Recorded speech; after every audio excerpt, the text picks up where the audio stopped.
barrel bombs, missiles, grenades, machine guns. These are just a handful of the hundreds of weapons that have been used in Syria during the six-year-old conflict. Now, according to a study by the UN Refugee Agency, sexual violence against men and boys has also been used as a weapon of war. Some of the victims as young as 10, the oldest over 80.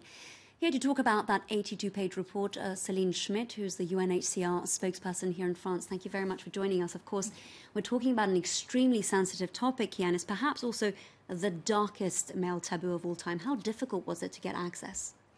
Yes, it's difficult to get the testimonies and to get people to talk about the issue.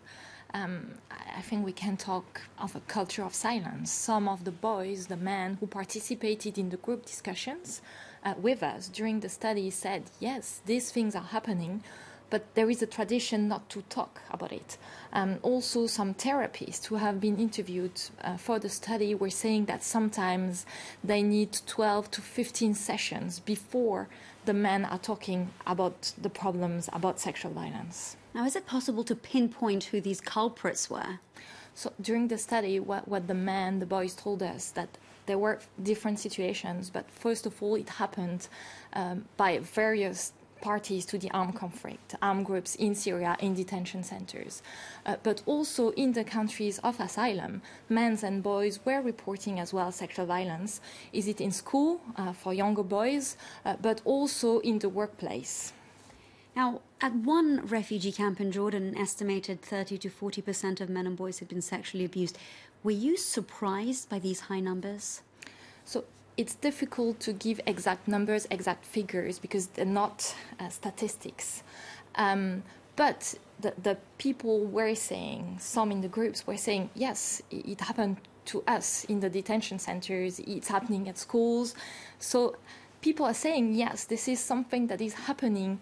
We knew that there was something, and this is why we commissioned the study, but we needed more details about the reality.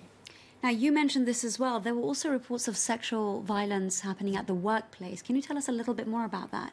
Yeah, so the men were telling us as well that sometimes at the workplace there was sexual violence or asking for sexual favor. And this is linked to the general context and also the context of poverty and the pressure under which the men are to work and to provide for their families and having no choice, because 70% of the refugees in Lebanon are living below the poverty line. It's more than 90% of the refugees in urban settings in Jordan. So there is a pressure to work, to provide for the families, and men are also forced to sexual favors and sexual violence. Can you tell us about the impact that such tragic events are having on these victims?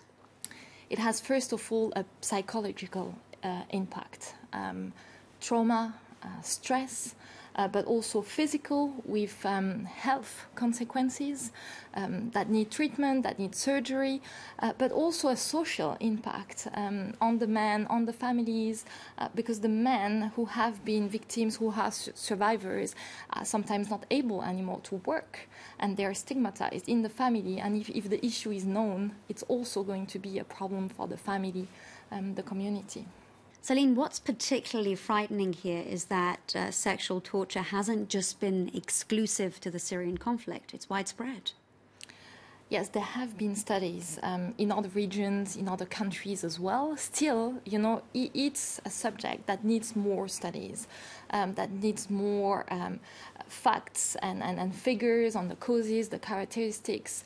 But there were studies as well, for example, in the DRC, in the Democratic Republic of the Congo in 2010, where it was also discovered that men were victims of sexual violence. In Liberia as well, there was a more recent study in Uganda, also among refugees of South Sudan. But there needs more study and more knowledge about this issue.